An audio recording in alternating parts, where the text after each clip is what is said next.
Chapter 23.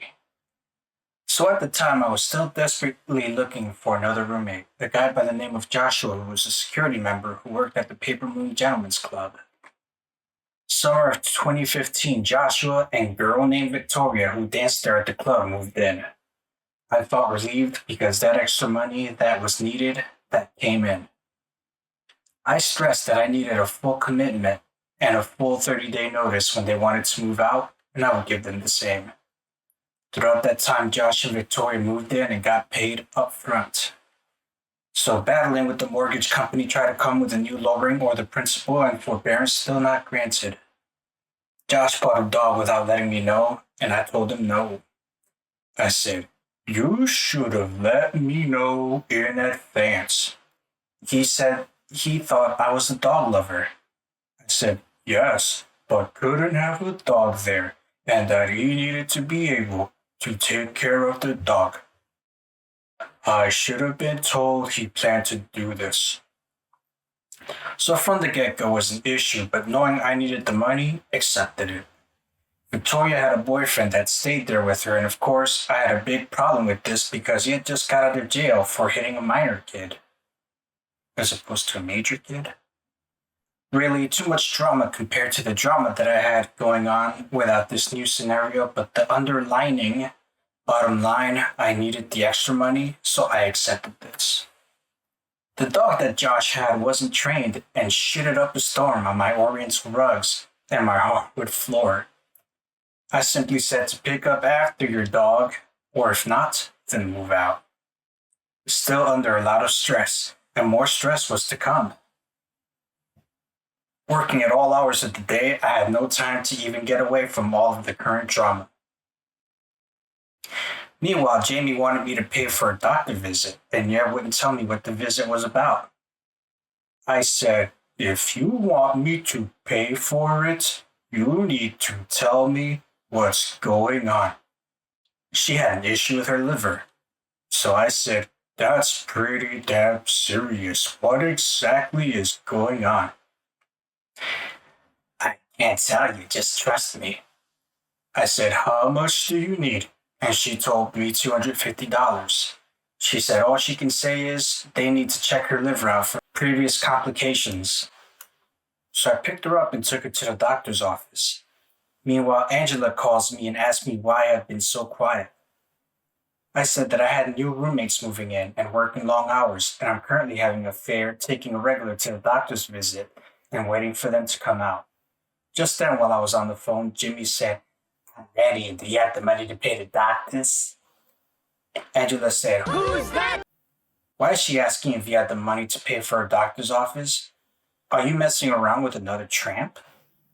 Then, before I could say a word, Jimmy took the phone out my hand and inquired who she was. World War III was about ready to erupt. Finally, I said to Jimmy to give me my phone and gave her the money to pay the doctor's bill and asked for a receipt. Angela starts yelling on the phone, "Who's that whore?" I said, "Watch what you say." I said, "She is a friend, and I'm helping her out. Why are you so concerned, since you haven't been here to visit in the past 4 years? I can help who I want before you start going off with the mouth. You have no idea of what you are talking about." Jimmy came back and said, "Who's that bitch on the phone who called me a whore?" I said, "She is the woman from Tennessee who I've been friends with, and I told her she was out of line attacking you that way." Jimmy said, "Well, hang up the phone with her." I said, "I'm going to, just give me a minute." Angela then said, "Don't bother me ever again, that I'm a no good slime ball." I said, "I don't have to remind you that I haven't been here in the past 4 years so I can have other female friends." That was a drama and headache that I didn't really need.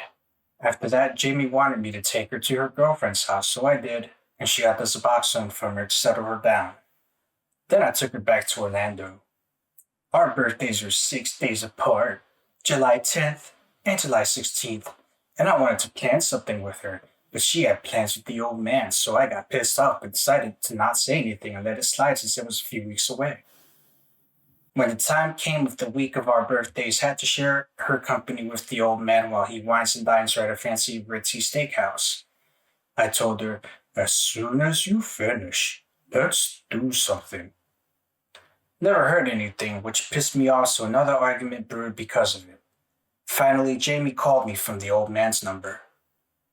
I asked her what happened and why she got snappy with me, saying she has to fulfill time with him. I said, why, if he grosses you out, would you need to fulfill any time with him? Then Jamie explains, he pays me to watch over him, and she's not going to let my jealousy prevent that. I said, define your relationship with him and Orlando. She said she already told me, so we had a blowout, and she closed the phone on me. Then I left her a message saying, get back with me. I'm just upset because I want to spend time with her on her birthday. So I was determined to make up for it on my birthday with her. So both Jamie and Angela were upset with me, and I was upset with them. The fact that I had to play third fiddle upset me, but I was determined to be the first fiddle in Jamie's life. The following morning, I picked her up and took her to work. I asked her if she was still upset because I was still upset with her for blowing me off. She said, I would get over it and just understand that Gary helps her, so she gotta help him so she could be paid. Still unclear other than her telling me she helps him since he is partially handicapped and he's helped her before. I kinda let this old man and Mexican dude upset me because I wanted to be the one with her undivided attention. What? I wanted to be the one she could rely on even though I was new on the scene. I told her, I'll get over it if she could spend a day with me on my birthday. She said yes, but she had to work part of the day. I went to get her from work, and we went straight to an Italian restaurant, Mary Angelo's Italian Eatery, and spent some time celebrating my birthday together. While the time had passed, I told her right after we had drinks and our food that I was falling in love with her and desperately wanted to take her away from those other two. She looked at me saying with her jaw dropped she had other obligations and people in her world, and she couldn't be exclusive just with me. I said, I know you have other people in your world and your girlfriend you hang out with, but I want to sweep you off your feet and be the man in your world. She then said to me that she is in a relationship with Orlando and it needs to process in her mind about any possible relations with me. I asked her then if she was attracted to me. She said of course she was, but she couldn't act on her feelings since she was still processing everything and how stuff was going really fast. I said, Jamie, as far as I'm concerned, I knew I loved her when I met her. She said, how is that? You don't really know me? I said, I know what I know, and I want you with me. I need you, want you, and love you. Then she said she was a handful, if only I really knew. She said she could see how I feel, but most men just want sex and not willing to wait for it. She said she had previous emotional scars, and it would take a while before she could open up like that. So how are you with Orlando, since he is your main squeeze, supposedly an illegal alien? Then she said, I shouldn't told you about him. She feels in debt to him because he gave her a place to stay when she was homeless. So is that the only reason you're with him? She said no, that she loved him. How about Gary and your feelings for him? She cared for him, and he had did a lot for her as well by giving her things she needed. Just needed some space from him at times because he wanted more. He wanted to marry her. So I said to Jamie, I can't speak for them. I can only speak for myself. I'm competing against an illegal alien and an old man in his late 60s who has money. Well, I have a lot to offer, and I will compete if need be. How do you feel about me? I asked her, listening carefully to her response. She said that she's attracted to me, but again, she needs to let things play out. I said, well, the fact you're with me on my special day pretty much proves to me you want me in your world. She smiled and said, Happy birthday, George. Then I said, Happy belated birthday to you as well.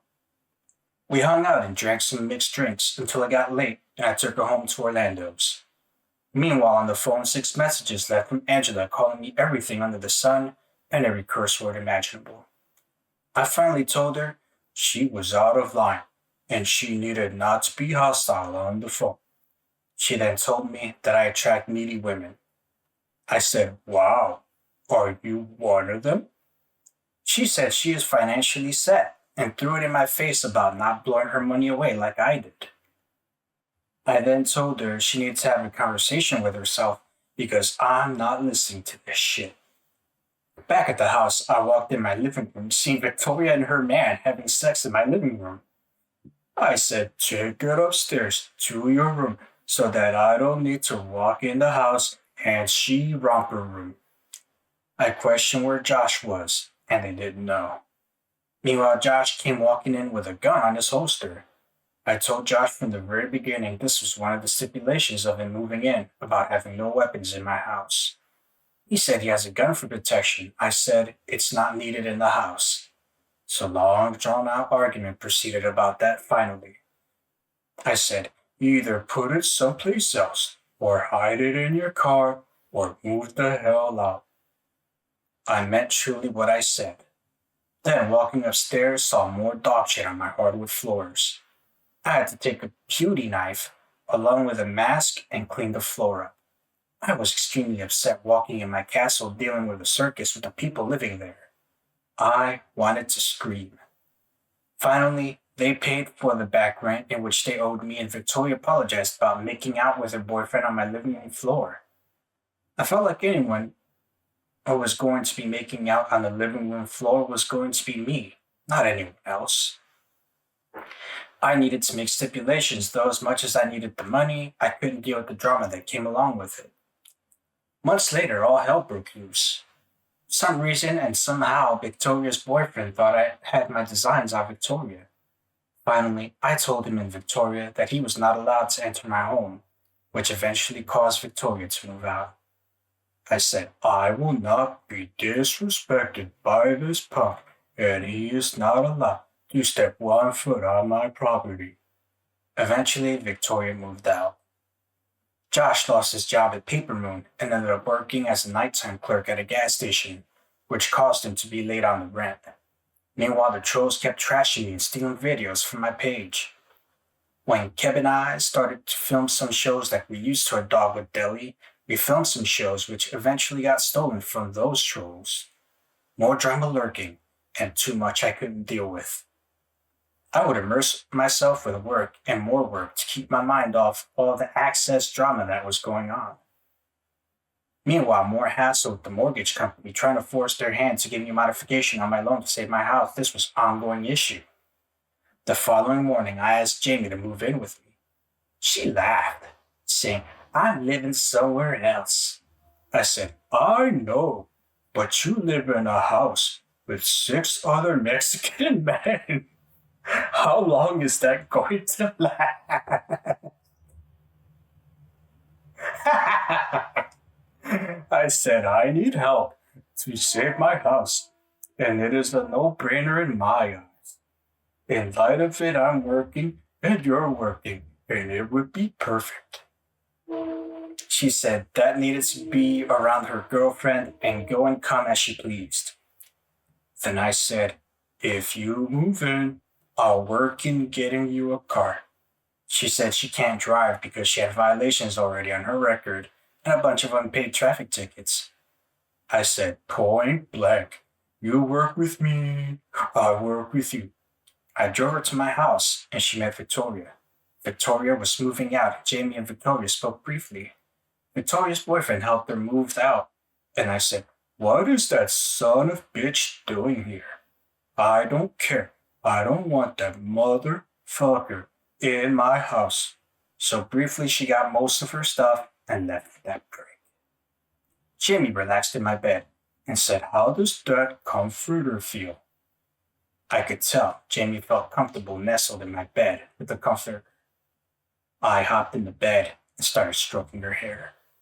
She looked at me and said, We aren't doing this now. I said, Doing what? We are just laying on the bed together. I said, How does it feel? She said, It feels great, but stop changing the subject. I said, The fact you are laying in my bed and don't want to get up should tell you something. Yeah, you are so full of it, she said. I said, I'm full of it, and there's more to go along with that. Then she explained that she had to get to work, but first she had to get her uniform. I took her to get her clothes and then took her to work. When we walked in, I was hugging her, so she pushed away. Her coworker said, Are you all dating?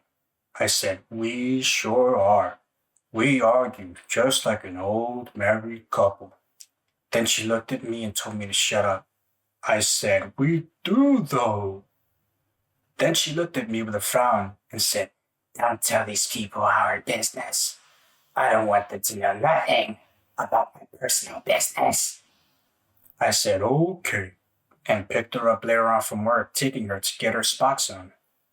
Then, totally against my wishes, I took her to the old man's house. Meanwhile, I came home, and I could tell Josh hadn't been home in the house for days. His dog shited up a storm and a new pile of shit. His phone was down, and I was about ready to take the dog to the pound. Still, a few weeks later, no response from him. Victoria apologized about everything concerning her boyfriend and offered to help clean the house and the rooms if she could have his dog. I said, Just wait a few days, and I'll let her know about their dog. The following day, AJ Josh's dog was gone. Josh wrote me a letter telling me he took his dog and couldn't pay the rent, so he was moving out, which entailed caused me a whirlwind of shit. He was behind on 3 months' rent. I said no more roommates at all. Victoria still came and helped me clean the rooms, and both of us worked together in getting the house looking and smelling clean in the process. Took half the day, and then we went to have lunch thereafter and again apologized and had issues with Josh herself and didn't want nothing to do with him. Drama brewing between the two of them. She then told me she thought Jamie was a beautiful girl, and I said, She most certainly. I said, I love her so very much. She gave me her number, and we kept in touch. I told her to drop that punk she's with, and then she told me it's going to be tough because she is pregnant with his child. My jaw fell down, and I said, All right then. I said, I feel for you and that child. I said, Keep me informed when the child is born.